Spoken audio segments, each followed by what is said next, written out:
But now he's on to bigger things. Charles Chandler, good to see you again, Charles. See you, Bill. You were part of that beginning of the franchise, and we've had Frank Garcia on talking about it, and those early years, how successful they were. But you were around when they found out they got the football team. Tell us what that was like in Chicago as you guys waited to see if Charlotte had a team. Yeah, they were. That's where the owners were going to be voting, and there was St. Louis and Jacksonville, and I can't remember all the different areas now. But one of my favorite memories was after they got awarded the team. Nobody had seen a logo, so you didn't know what the uniform was going to look like or the helmet or whatever.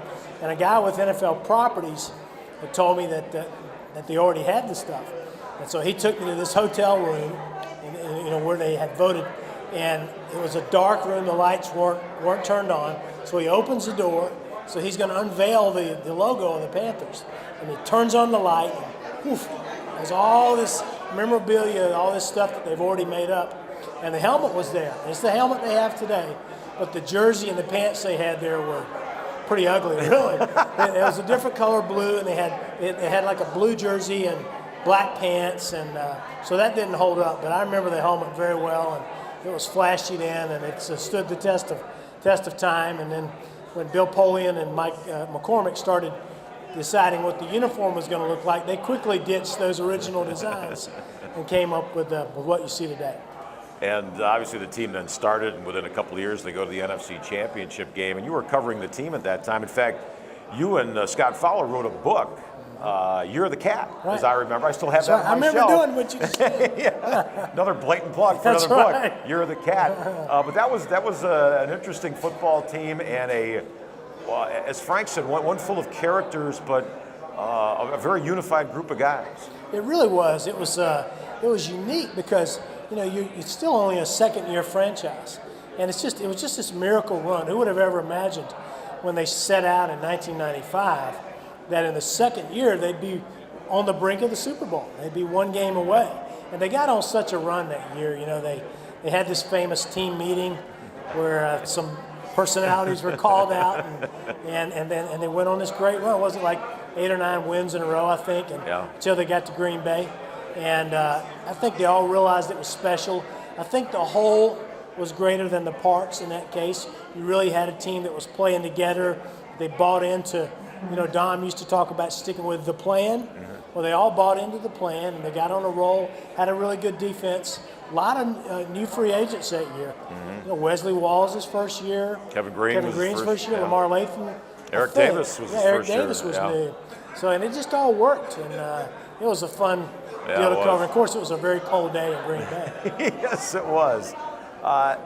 Your thoughts on this year's football team? Was Jake Delhomme that important of a figure that it could all unravel? Now, Dan Morgan got hurt, Mike Minter retired, but I'll be honest with you, when you look at this offense and the lack of production, and there were a lot of Jake haters in this town. It was anybody but Jake. I think we're finding out how good a quarterback he is. Jake really was. Today, Bill, I was looking at the injured reserve list, and you just think, this team's riddled with injuries. And they're not. Like you said, Dan Morgan, and they thought Nate Sally was going to play early, and he got hurt before he really ever got a chance to win a job. But the big one is Jake, because they've been able to replace Morgan with Beeson. But Jake he was such a leader for this team. And he seemed like early this year he was playing so well that he had that zeal back. He had that confidence back. Things were going well. Steve Smith was scoring a lot of touchdowns those first few games. We looked up a stat today. Jake, in those first 2.5 games, threw 8 touchdown passes. The guys who've played since then have only thrown 6. I think he's definitely made a huge difference.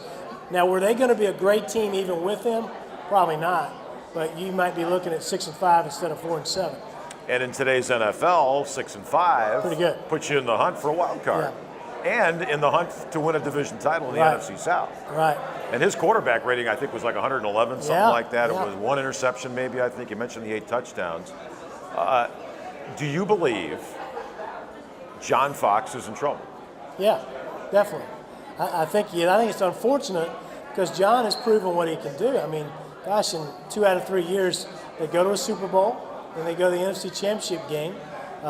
He had one year where they were really hit with injuries, and they still finished, what was it, 7-9 or 8-8, something like that. But given the slide, you're looking at numerous losses in a row. You're looking at the offense is not doing anything. Fans are not showing up. I think it's getting very, very close to where you'd say he is definitely on the hot seat, and the seat's getting hotter and hotter. And they need to have a couple surprise wins probably this year. I think he'll land somewhere else and probably succeed. But there's been 2 seasons here where they were 7-9. This team was worse than 7-9, and both times they changed coaches. It's what have you done for me lately, I guess, in this league, and it's kind of sad. Let's go back. When I was talking with you before we started taping, I didn't realize you had worked for the National. Now, if the fans don't know what the National was, this was going to be a daily sports newspaper. Frank DeFord, the great writer from Sports Illustrated, was part of this, and they had signed up. I mean, you talk about top writers from around the country that were going to write for the National. This was it. It seemed like a great theory. Why didn't it work? It didn't work, Bill, because it was right around the recession. In the early 90s, 90-91, we had a real economic recession going on. Secondly, I think as people have looked back at it, thought it was probably a little hurried. The product itself was excellent. They had a lot of really good people there. Chris Mortensen with the ESPN was there. Could go on down the line, the different people that were there. But distribution, how do you get it out? That's sort of the behind-the-scenes part of the newspaper business. Well, they were having to get the Wall Street Journal's trucks to carry it. And in some markets, they weren't even able to get like late scores in there. You would have maybe no results from the previous night. And they never could get the distribution thing resolved. So you got this great product in a very difficult environment, and the distribution problem. And the man who was funding it was Emilio Escarga. He was from Mexico. Mm-hmm. And when his losses hit about $50 million, he said, I'm going to invest somewhere else. He pulled the plug, and it was over as fast as it started. Yeah, a great plan, bad business plan.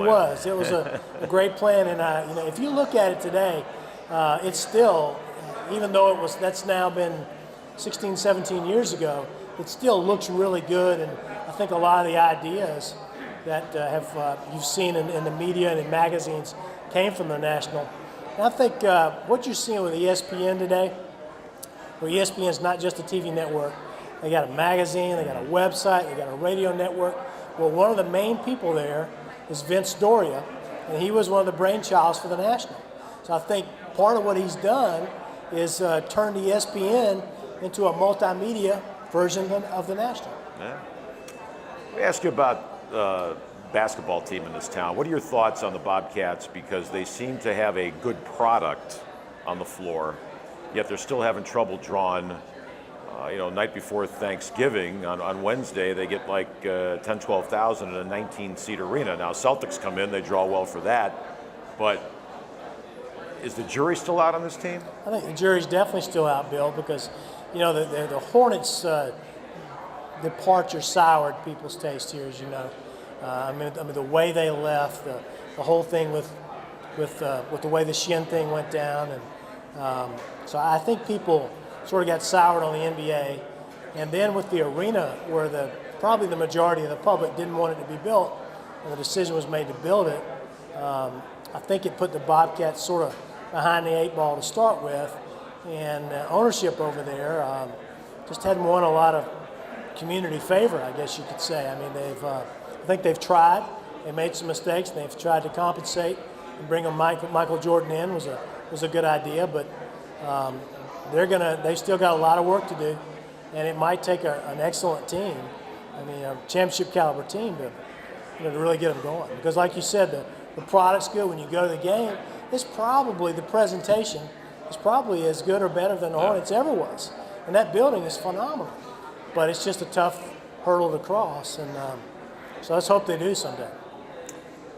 If you could pick one season to go back to, and you've covered college basketball, the ACC, you've written for the National, you've covered the Panthers, you're covering NFL player the NFL Players Association and their relationship with the old-time veterans right now. If you could go back and write a book about something, or go back and cover it again, what would you have the most fun doing? Wow, go back and cover it again. I think with anything, the lessons you learn later on, you'd love to go back and have 20/20 vision, I guess. Wow, that's a tough question, Bill. That 96 season was awful fun.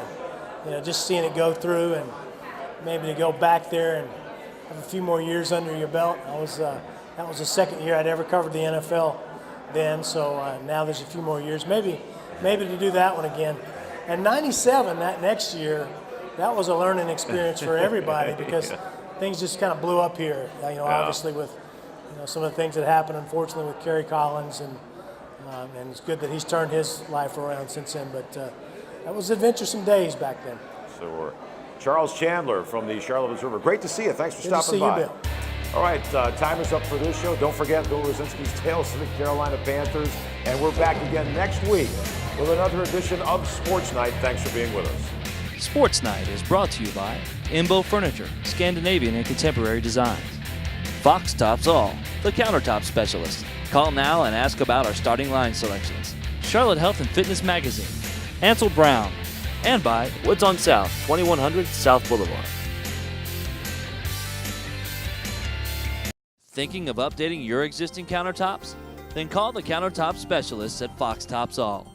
Fox Tops All is a leading provider of premium custom manufactured countertops which we fabricate to your specs. No matter how large the project, Fox Tops All believes in exemplary customer service from the moment you walk through our doors until the last installed surface meets your satisfaction. Come visit our Mooresville showroom today and see for yourself why Fox Tops All.